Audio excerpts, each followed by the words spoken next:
Hello बच्चों, स्वागत है आपका इस बहुत ही खास वीडियो में जिसमें आप लोगों को जैसा कि पता ही है हम लोग क्लास 8 का चैप्टर नंबर 4 यानी कि metals and non metals discuss कर रहे थे, जिसमें हमने मेटल्स और नॉन मेटल्स की फिजिकल प्रॉपर्टीज आपको बताई थी। मेटल्स की फिजिकल प्रॉपर्टीज क्या क्या बताई थी मैंने आपको? Malleability, ductility, sonority, lustre, good conductor of heat, electricity, ये सारी की सारी इसकी फिजिकल प्रॉपर्टीज थी। ठीक। और नॉन मेटल्स की इनका ठीक अपोजिट, ना वो मेटल ना वो नॉन मैलेबल होते हैं, नॉन डक्टाइल होते हैं, नॉन सोनोरस होते हैं, नॉन लस्ट्रस होते हैं, back conductor of heat and electricity के होते हैं। कुछ उनके एक्सेप्शंस भी बताए थे मैंने आपको। आई होप सो आपने वो एक्सेप्शंस नोट किए होंगे। ठीक है, तो आज मैं आपको मेटल्स और नॉन मेटल्स के केमिकल प्रॉपर्टीज के बारे में बताऊंगा। ठीक है, आप लोग जब 10th में आओगे तब 10th में आप लोगों को बहुत सारे रिएक्शंस पढ़ने को मिलेंगी इसी चैप्टर में। सेम चैप्टर नाम है हमारा, नाम में कोई अंतर नहीं, सेम नाम है, metals and non metals. Okay, बहुत ही अच्छा चैप्टर है, उसको आप लोग जब पढ़ोगे, फिलहाल अगर आप लोगों ने यहाँ आज समझ लिया ना 8th क्लास में, तो 10th क्लास में कोई दिक्कत नहीं आएगी। ओके, तो लेट्स गेट स्टार्टेड। हमारा चैप्टर नंबर है 4 मेटल्स एंड नॉन मेटल्स। हम बात कर रहे हैं केमिकल प्रॉपर्टीज की। ओके, तो लेट्स गेट स्टार्टेड। हम लोग बात करेंगे आज केमिकल प्रॉपर्टीज की। केमिकल प्रॉपर्टीज, ओके, बहुत बढ़िया। केमिकल प्रॉपर्टीज जिसमें आप लोगों ने अक्सर देखा होगा, लोहा तो सबने देखा ही होगा भी, आयरन, फेरस जिसे हम कहते हैं। आयरन का साइंटिफिक नेम होता है फेरस, इसलिए आप लोगों ने कहीं कहीं पे यहाँ Fe लिखा देखा होगा आयरन के नीचे। आयरन के नीचे Fe क्यों लिखा होता है? क्योंकि आयरन का जो साइंटिफिक नेम होता है IUPAC के द्वारा okay, international union of public chemistry, कुछ ऐसी करके बेटा, मेरे को ढंग से नाम याद नहीं उसका, फेरस Fe लिखा होता है। उसने आयरन को एक नाम दिया है फेरस का, इसलिए जो उसका सिंबल होता है ना आयरन का, वो भी Fe से रिप्रेजेंट किया जाता है। इसलिए आप लोगों ने देखा होगा FeSO4 के नीचे लिखा होता है फेरस सल्फेट, या आयरन सल्फेट भी कहते हैं हम इसे, एक ही बात है। ठीक है, तो ये थी बात आयरन। हम लोग बात कर रहे थे कि इसकी केमिकल प्रॉपर्टी के बारे में हम लोग बात कर रहे थे कि आप लोगों ने अक्सर देखा होगा कि अगर हम किसी भी लोहे को गीला कर दें और उसको फिर मॉइस्ट एयर में या फिर मॉइस्चर में छोड़ दें, एटमॉस्फेयर में भी छोड़ो तो भी चल जाएगा। ठीक है, अगर आप लोगों ने जंग लगते हुए तो जरूर देखा होगा, रस्ट जिसे कहते हैं, रस्टिंग ऑफ आयरन, ये इसकी एक केमिकल प्रॉपर्टी है आयरन की। ठीक है, ऑक्सीजन और वाटर के साथ रिएक्ट करके ये आयरन ऑक्साइड बनाता है, जो कि कैसा होता है? ब्राउन कलर का। यानी कि आयरन पानी और ऑक्सीजन के साथ मिलके अपना एक फेरिक ऑक्साइड बनाता है। ठीक है, जो ब्राउन कलर का होता है। आप लोगों ने अक्सर देखा होगा लोहे के ऊपर ब्राउन कलर की लेयर सी जम जाती है, धीरे धीरे वो लोहे को पूरा खत्म कर देती है, जिसे कहते हैं जंग खा गई, वही होता है, इसका मतलब यही होता है। तो वो उसकी केमिकल प्रॉपर्टी है। ठीक है, तो मेटल्स की बात कर रहे हैं सबसे पहले, केमिकल प्रॉपर्टीज ऑफ मेटल्स की। तो आयरन के साथ रिएक्ट करता है, पानी के साथ हर एक मैं आपको बताऊं कि ऐसा कोई मेटल नहीं जो पानी के साथ रिएक्ट ना करता हो। कुछ एक्सेप्शन केसेस हैं, जैसे कुछ नॉन मेटल्स भी होते हैं जो पानी के साथ बिल्कुल रिएक्ट नहीं करते। ठीक है, लेकिन पानी के साथ रिएक्शन मैंने आपको देखिए एक रिएक्शन मैं आपको पानी के साथ दिखा देता हूं। Al सिंगल भी होता है plus H2O give rise to, क्या देखा है हमें? Al2O3 प्लस Al2O3 और साथ में हमें देगा हाइड्रोजन गैस। ठीक है, अगर हम किसी भी मेटल को पानी के साथ अगर रिएक्ट करें, ये बैलेंस नहीं है, बैलेंस में बता दें कैसे करते हैं। ठीक है, अगर कोई भी मेटल पानी के साथ रिएक्ट कर रहा है, कोई भी मेटल अगर पानी के साथ रिएक्ट कर रहा है तो उसके साथ उसका ऑक्साइड बनेगा, ऑक्साइड के साथ हाइड्रोजन गैस रिलीज होगी। हमें कैसे पता चलेगा कि हाइड्रोजन गैस कैसे रिलीज होगी? आपने रिएक्शन की, रिएक्शन करने के बाद आप जब इस प्रोडक्ट को देखोगे ना, इस प्रोडक्ट के ऊपर आप आग जलाओ, प्रोडक्ट के ऊपर मान लीजिए माचिस की तिल्ली आपने जलाई, बीकर में आपने ये सारा किया और उसके ऊपर आपने माचिस की तिल्ली जलाई, आपको एक पॉप साउंड सुनाई देगा। यानी कि जब हाइड्रोजन गैस एयर यानी कि आग के कांटेक्ट में आता है, यानी फायर के कांटेक्ट में आता है तो पॉप साउंड जनरेट करता है, ठीक है। इससे हमें पता चलता है कि हाइड्रोजन गैस रिलीज होती है। अब ये बैलेंस नहीं है, बैलेंस कर लेते हैं, आइए देखते हैं। यहाँ ऑक्सीजन का 1 है, यहाँ ऑक्सीजन के 3 है, ठीक है। तो हमें यहाँ पे कितने और चाहिए?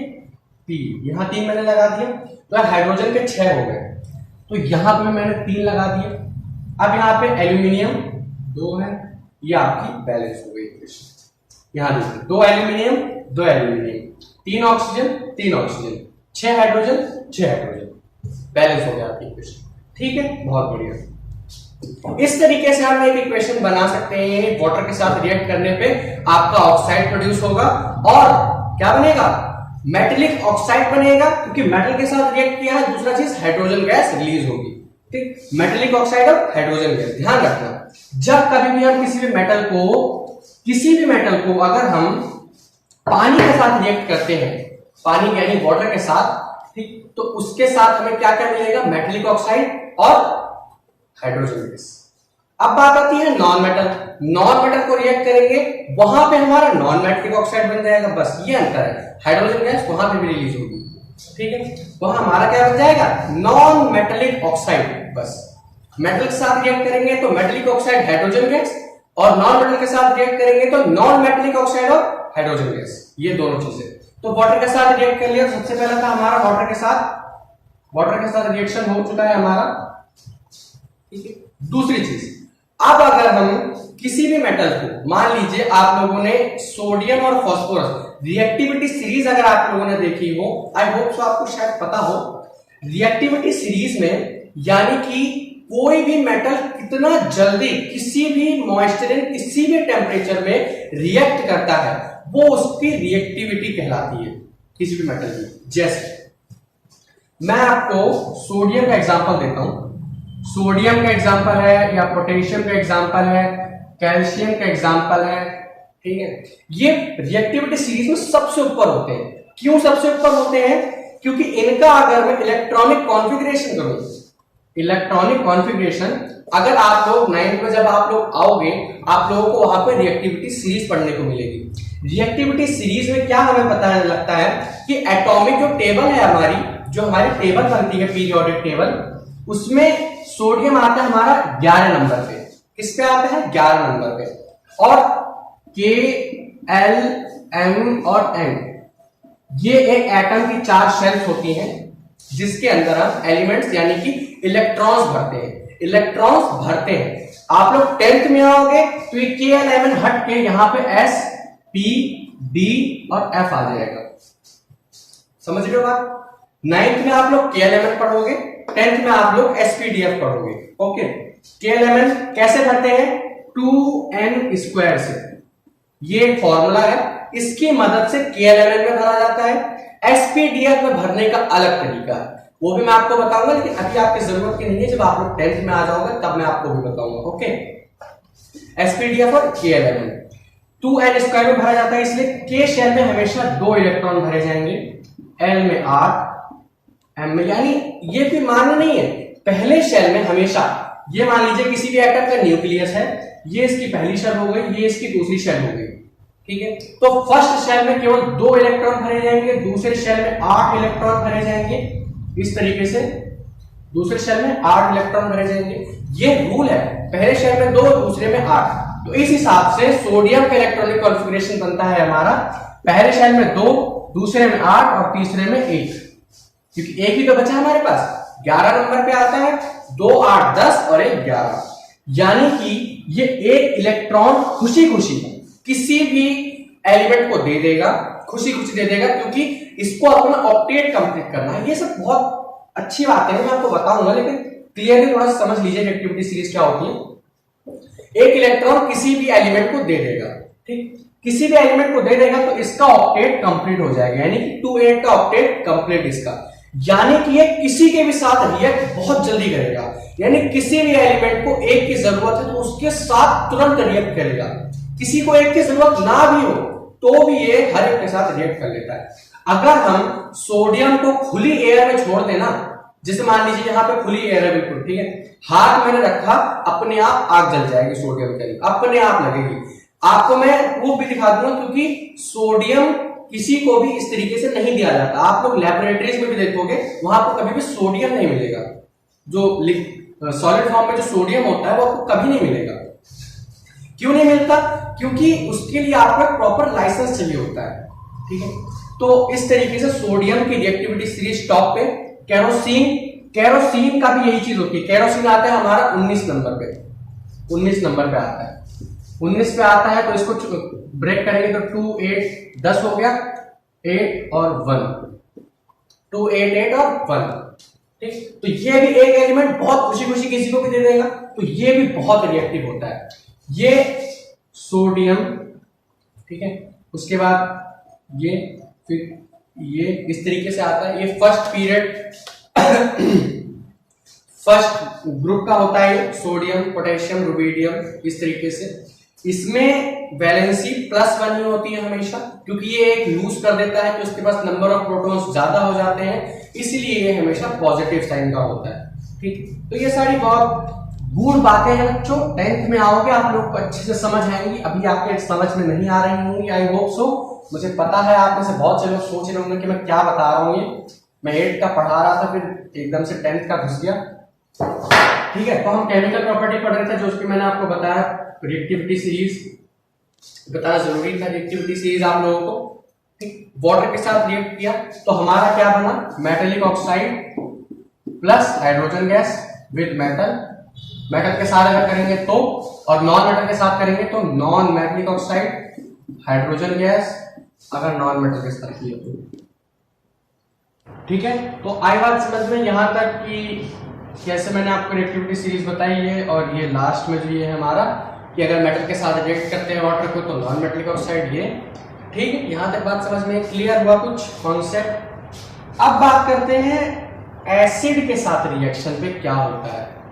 मेटल्स को अगर हम एसिड के साथ रिएक्ट करें तो क्या होता है, ठीक। सबसे पहले मैं आपको बता दूं कि जो नॉन मेटल होते हैं, नॉन मेटेलिक ऑक्साइड जो होती हैं, वो होते हैं एसिडिक इन नेचर। अगर मैं आपसे कहूं कि जो नॉन मेटेलिक ऑक्साइड है, अगर हम इससे कुछ भी बनाए तो ये हमारा बेसिक एसिडिक नेचर का होगा, नॉन मेटेलिक ऑक्साइड। और metallic oxide basic in nature होगा, ठीक है। आगे जब आप एसिड बेसिक सोल्ट पढ़ेंगे तो उसमें बताऊंगा आपको कैसे करते हैं, ठीक। तो इसमें रिएक्शंस आपको ज्यादा पढ़ने की जरूरत नहीं है, बस आपने इतना देख लिया कि रिएक्ट करने पे क्या बनता है, इतना पढ़ लो, रिएक्शन आपके में नहीं आएंगी। इतना पढ़ लो कि वाटर के साथ रिएक्ट करोगे तो क्या बनेगा। और दूसरी चीज, अब बात करते हैं हम लोग एसिड के साथ रिएक्ट करने पे, एसिड के साथ रिएक्ट करने पे क्या बनता है, एक प्रैक्टिकली करके देखते हैं। जैसे हम मेटल को रिएक्ट कराते हैं, एल्यूमिनियम प्लस H2SO4, ये एक एसिड है, सल्फ्यूरिक एसिड है। H2SO4 सल्फ्यूरिक एसिड है, जिसे हम किंग ऑफ द एसिड भी कहते हैं। क्या कहते हैं, किंग ऑफ द एसिड, यानी कि ये सारे एसिड्स का राजा है। राजा से मेरे कहने का मतलब है कि ये इतना हार्ड एसिड है, यानी कि एल्यूमिनियम प्लस H2SO4। एल्यूमिनियम एक मेटल है, हाइड्रोजन नॉन मेटल है। रिएक्टिविटी सीरीज के ऊपर बात करते हैं हम लोग, तो एल्यूमिनियम हाइड्रोजन से ज्यादा रिएक्टिव है, तो ये एल्यूमिनियम सल्फर के साथ हो जाएगा, यानी कि Al2SO4 the whole thrice. Okay, sulphur की वैलेंसी 2 होती है, एल्यूमिनियम की 3 होती है, प्लस हमारे पास बचा हाइड्रोजन गैस, ठीक है, बहुत बढ़िया। तो अब हमने इसको बैलेंस करना है। बैलेंस करेंगे तो एल्यूमिनियम वहां पे 2 है, यहां हमने 2 लगा दिया, एल्यूमिनियम हमारा बैलेंस हो गया। यहां पे आप लोग देखेंगे तो आपका सल्फर जो है वो 3 है, यानी कि थ्राइस। तो यहां अगर मैं 3 लगा दूं, ठीक है, तो सल्फर भी होल थ्राइस हो जाएगा, ठीक है। आई बात समझ में, यानी कि यहाँ पे इसका मतलब है कि सल्फर के हमारे 3 मॉलिक्यूल्स हैं, तो यहाँ पे सल्फर के 3 मॉलिक्यूल्स हो गए। फिर बचा हाइड्रोजन, हाइड्रोजन के यहाँ पे 6 मॉलिक्यूल्स हो गए, यहाँ पे हम लोग 3 लगा देंगे, हमारी ये इक्वेशन बैलेंस हो जाएगी, ठीक है, बहुत बढ़िया। एसिड के साथ रिएक्ट करने पे ये बनता है, ठीक। आई बात समझ गए, कि हाइड्रोजन गैस तो सबके साथ रिलीज होनी ही होनी है, ठीक है। तो ये आपका बन गया है मेटेलिक सॉल्ट। क्या बन गया, मेटेलिक सॉल्ट, यानी कि जब कभी भी हम किसी भी मेटल को किसी भी एसिड के साथ रिएक्ट करेंगे तो मेटेलिक सॉल्ट बनता है और हाइड्रोजन गैस रिलीज होती है। ओके, ये हुआ। अब बात करते हैं हम लोग एसिड के साथ रिएक्ट करेंगे तो बनेगा हमारा metallic salt plus hydrogen gas. बहुत बढ़िया। अब बात करते हैं हम बेस के साथ रिएक्ट करने पे क्या बनता है। एसिड बेस एंड सॉल्ट जब पढ़ोगे तो आपको समझ आ जाएगा। तो यहां पे बनता है हमारा non metallic salt plus hydrogen gas. ठीक, यहां से हमारे पास एक कंक्लूजन निकल के आया। ठीक है, तो ये थी इसकी कुछ केमिकल प्रॉपर्टीज, केवल और केवल एसिड बेस के साथ रिएक्ट करने पे और वाटर के साथ रिएक्ट करने पे। ठीक है, अभी आप लोग इतना ही समझिए, ज्यादा समझोगे तो दिक्कत है। दिक्कत वैसे इतनी नहीं होनी चाहिए, लेकिन फिर भी आप लोग इतना समझ गए हो, आपके लिए काफी है 8th के लिए। 10th में जब आप लोग आओगे तो मैं आपको अच्छे से सब इलैबोरेट करके बताऊंगा कि क्या चीज कैसे बनी। ओके, तो इतना है, आपने नोट कर लिया होगा। अब बात करते हैं हम लोग यूजेस ऑफ मेटल्स की। ठीक है, यूजेस ऑफ मेटल्स। जैसा कि आप लोग देख सकते हैं कि आपका जो घर बनता है उसके अंदर जो पिलर्स लगाई जाती हैं वो किस चीज की बनी होती है? मेटल। पिलर्स जो आपके घरों में लगते हैं वो किस चीज के बने होते हैं? मेटल्स का। आप जिन एरोप्लेन्स में सफर करते हैं, यानी कि कहीं भी एक देश से दूसरे देश जाते हैं, वो एरोप्लेन्स किस चीज से बने होते हैं? मेटल से। आप किसी भी व्हीकल में चलते हो वो किस चीज से बना होता है? मेटल से। उसका इंजन, मोबाइल, ऑटोमोबाइल पार्ट्स जितने भी हैं सब कुछ मेटल से बना होता है। यानी कि हमारे डे टू डे लाइफ में मेटल्स का एक बहुत बड़ा रोल है। हम जिस घर में रह रहे हैं भले ही वो ईंट पत्थर का बना हो, लेकिन उसके अंदर जो बीम डाली जाती है, पिलर्स जिससे बनाए जाते हैं। मेन चीज किसी भी घर की क्या होती है? पिलर्स ही होते हैं, या आपकी जो सीलिंग होगी वो दो चीजें, बाकी और सारी तो दीवार पे उसी से ईंट से बनती है। बाकी जो दो मेन चीज जो पूरे घर को संभाल के रखती हैं, ठीक है, वो तो आपके मेटल से बने होते हैं भाई। तो इसलिए मेटल बहुत जरूरी है। तो ये कुछ यूजेस थे, एरोप्लेन्स में बनते हैं, ऑटोमोबाइल्स में लगते हैं, आपके शिप्स में लगते हैं और घर बनाने में काम आते हैं। बहुत सारी यूजेस हैं इसके। अब बात करते हैं नॉन मेटल की। आप लोग ये डस्टर देख सकते हैं, ये एक नॉन मेटल है। तो क्या ये मेरे काम नहीं आ रहा? ये मार्कर देख सकते हैं, ये भी नॉन मेटल है, ये मेरे काम आ रहा है। ये घड़ी, ये भी नॉन मेटल है, तो ये भी मेरे काम आ रही है। ठीक, यानी कि नॉन मेटल्स आप अपने चारों तरफ घिरे पड़े हैं। नॉन मेटल में सबसे बड़ा नाम है प्लास्टिक का। आप अपने चारों तरफ नजर घुमा के देखो, ये प्लास्टिक, ये प्लास्टिक, टी शर्ट तक प्लास्टिक की आ रही है बच्चों। तो आप लोग खुद ही सोच सकते हो कि प्लास्टिक ने हमें कितने तरफ से घेर रखा है। ठीक है, तो ये थे यूजेस और मेटल्स और नॉन मेटल्स के यूजेस कहां कहां पे हो सकते हैं। तो मेन चीज तो एक प्लास्टिक हो गया, दूसरा चीज घर हो गया। दो तो मेन यूजेस नहीं है इसके। ठीक है, तो बहुत बढ़िया। यूजेस अगर समझ में आ गए हैं तो अब लास्ट टॉपिक बचता है हमारा डिस्प्लेसमेंट रिएक्शन का। डिस्प्लेसमेंट रिएक्शन करने के लिए आप लोगों को रिएक्टिविटी सीरीज जरूर आनी चाहिए। ओके, रिएक्टिविटी सीरीज एक बार आप लोग जरूर देख लीजिएगा, कौन सा मेटल किसके ऊपर है, यानी कि किसकी रिएक्टिविटी सीरीज सबसे ज्यादा होती है और किसकी सबसे कम होती है। कुछ स्टार्टिंग के 3-4 चेक कर लीजिए, लास्ट 3-4 चेक कर लीजिए, मिडिल के वैसे इतना कोई पूछता नहीं। ठीक है, Na+HCl का, Na+HCl का आप लोग जैसा कि जानते ही हैं, H यानी कि हाइड्रोजन नॉन मेटल है, Na मेटल है और रिएक्टिविटी सीरीज में भी सबसे ऊपर है, यानी सबसे ऊपर। तो ये यहां से NaCl प्लस H2 गैस बन जाएगा। ठीक है, अब इसे बैलेंस कर लेते हैं हम लोग। बैलेंस करेंगे तो कैसा बनेगा? HCl और ये था हमारा Na, ये था हमारा Na। हाइड्रोजन वहां पे 2 है, यहां 2 लगा दिया, यहाँ पे फिर क्लोरीन भी 2 हो गया। ठीक है, क्लोरीन 2 है, यहां पे 2 लगाएंगे तो यहाँ सोडियम भी 2 होगा, यहाँ 2 लगाएंगे तो ये इक्वेशन बैलेंस हो जाएगी। यानी कि 2Na plus 2HCl give rise to NaCl plus hydrogen gas. ठीक है, यानी कि अगर यहां पे ये इससे ज्यादा रिएक्टिव है, मैं आपको एग्जांपल के तौर पर बताता हूं कि आपकी क्लास में, अब ये तो हमारा डिस्प्लेसमेंट आप लोग समझ गए क्या होता है। मान लीजिए आपकी क्लास में कुछ बच्चे हैं जो बहुत ज्यादा हुड़दंग मचाते हैं, यानी गुंडागर्दी की तरीके से करते हैं कि आप उनकी सीट पर बैठ गए, वो आएंगे आपको हटा देंगे और खुद बैठ जाएंगे। यानी कि ये जो सोडियम है ये बहुत गुंडागर्दी करता है, और ये HCl का H है ये बहुत शांत स्वभाव का है। तो ये Cl की जगह पर Cl के साथ बैठ गया, ठीक है। मान लीजिए इसकी फ्रेंड है, ठीक है, तो फ्रेंड के साथ बैठ गया, तो भाई इसको दिक्कत हुई तो इसने इसे कहा अबे हट यहाँ से, मैं यहाँ पे आऊंगा, तो NaCl और H2 अलग हो गया, ठीक। तो ये था डिस्प्लेसमेंट रिएक्शन का कॉन्सेप्ट, ठीक है। तो यहाँ पे हमारा चैप्टर होता है खत्म। आप लोग इसकी NCERT की एक्सरसाइज जरूर कर लीजिएगा, ओके। जिनके पास NCERT नहीं है उसकी लिंक पे नीचे कमेंट में आपको दे दूंगा और डिस्क्रिप्शन में भी दे दूंगा, वहां से जाकर आप लोग इसकी एक्सरसाइज कर लीजिएगा, ओके। तो ये यहाँ पे हमारा चैप्टर होता है खत्म। Thank you very much.